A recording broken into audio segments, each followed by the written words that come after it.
Shui Yu? More like Shui Who, because we still know nothing about this unit. Also, Shui Where? As in, where can I find this unit?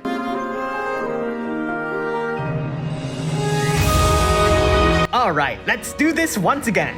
Shui Yu's Trustmaster reward isn't very good. I don't think they even touched it. But her Super Trustmaster reward did get buffed. With more magic and spirit, this two-handed rod now boasts a stronger double hand boost for the aforementioned stats. The magic stat is pretty strict on what you carry, but the spirit part does let you carry a shield. If, of course, you get her to carry one. Still, the buff stats aren't the best nowadays, but this extra passive for Shui Yu only certainly changes things up a bit. On to her active abilities.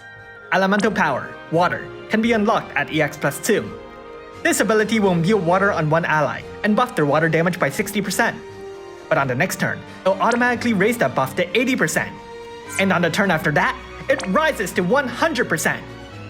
Lotus Retribution has been buffed to raise the water imperil to 135%, adds in a 30% rod imperil, and buffs Shui Yu's water damage by 45%. Rippling Pond now fills the morale gauge.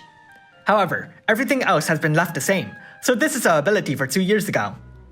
Cleansing Lake also hasn't been touched. I may as well show you the screen from 2 years ago. Merciless Waterfall has been updated. The modifier is almost tripled, and it can go higher when it scales with morale. Shui Yu's water resistance boost also rises from 120 to 200%. Blooming Lian Wall arts will buff Shui Yu's magic and spirit by 300%, gives her a quadruple cast, and fills her land burst gauge. It also buffs her team's magic and spirit by 200 to 300%, in increasing increments of 50. You've got a 20% chance of getting that 300% stat buff, not that you would know since they all share the same name. Yeah, this ability hasn't been touched at all. Seasonal Drought also hasn't been updated, removing all enemy buffs and inflicting a 110% elemental imperil. Lian Hua Miracle buffs Shui Yu's magic by 300%, your team's water resistance by 300. What? Just make it absorb! And then afterwards it drops down to a measly 200%. The ability's modifier has also pretty much tripled, and it grows stronger with morale. Passives. Shui Yu's Lock passive has doubled the double hand boost. She also gained 6 powerful killers, a welcome addition alongside her innate status ailment resistance. Her automatic ability, Lotus Dew's Grace, has also been buffed, now boosting all stats by 200%, and the HP restore stays the same.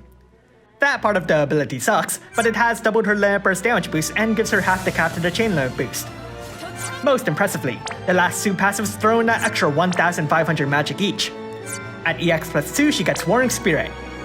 At EX plus 3, she gets nothing! Thanks for reaching that stage. Let's look at her land burst. The damage modifier has almost doubled, the team-wide water resistance shoots up to 200%, and everyone also gets a strong demon killer. Time to change forms. Shui Yu's Brave Shift doesn't have a turn duration, but it does have a 2-turn cooldown. On to her active abilities. Lotus Rebirth has its modifier decoupled, multiplied by 10, so wow, it must have sucked. Also, it got stronger with morale. The recovery portion remains the same. Lian Hua Restoration heals your team's HP and MP. Head Wall gives your team a 75% general mitigation buff, heals your team better, and now gives an HP barrier which scales with morale. On the turn after that, it'll apply an HP barrier with double the strength, though that's not the same with morale. River of Benevolence hasn't changed. Healing Stream can heal your team better, or heal your team even more better. Revitalizing Water gives your team a re-raise and cures status ailments. Lian Hua Salvation boosts Shui Yu's Spirit by 300%, gives your team a HP barrier that gets better with morale, grants them resistance to Stop and Charm, and has its damage modifier doubled, growing stronger with morale. Passives. Her Locked passive has tripled the Double Hand Spirit boost and doubled the Land Burst damage passive. Her other passives also shift from magic to spirit, though her last passive here has also doubled the Land Burst buff and sharpens the magic demon killer so it hits the cap. Let's look at her Land Burst. The Land Burst damage buff remains the same, but the modifier has risen from 250 to 300 and gets stronger with morale. Let's rank Brave abilities. Raising Lotus Retribution strengthens the Water Imperil and Amplification buff. Pedal Wall raises its defensive capabilities, and Merciless Waterfall just raises its damage modifier. Time to make a damage rotation. On turn 1, cast Blooming Lian Hua Arts, Lotus Retribution, and Merciless Waterfall. On turn 2, switch forms and activate her Land Burst. From here, quadruple cast Merciless Waterfall, prioritizing her Brave Shift's Land Burst. I'll leave the timing of her Magnus abilities up to you. So, EX2. EX plus 2 gives Shui Yu elemental power, water. This turns her into one of the best water supporters in the game, which would be special if we didn't already have 2 of them. Still, it's a powerful ability, and given its single target, it wouldn't hurt to have one more. It also unlocks Warring Spirit. Shui Yu's limit burst cost is extremely low by today's standards, but given her base form's effects, there might be a reason to start off with it. Her Super Trustmaster reward is a strong rod, and best for Shui Yu, so there's that as well. EX plus 3 unlocks nothing at all. Has her vision card been buffed? No? Okay, yeah, no need to chase that. So how good is Shui Yu? Overall, Shui Yu has received substantial buffs in damage and support. Unfortunately, when it comes to damage, the modifiers only really bring it up to average, both with and without morale. The abilities are even worse outside morale too. However, her strength and support might validate her existence, providing stronger defensive buffs alongside her healing abilities.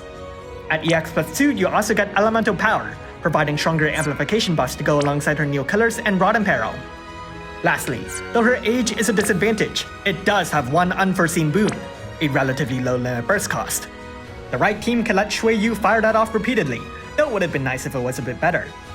Overall, while Shui Yu's buffs are certainly great, an undertone of could have been better really pervades the revamp, and still being element locked isn't great 2 years later.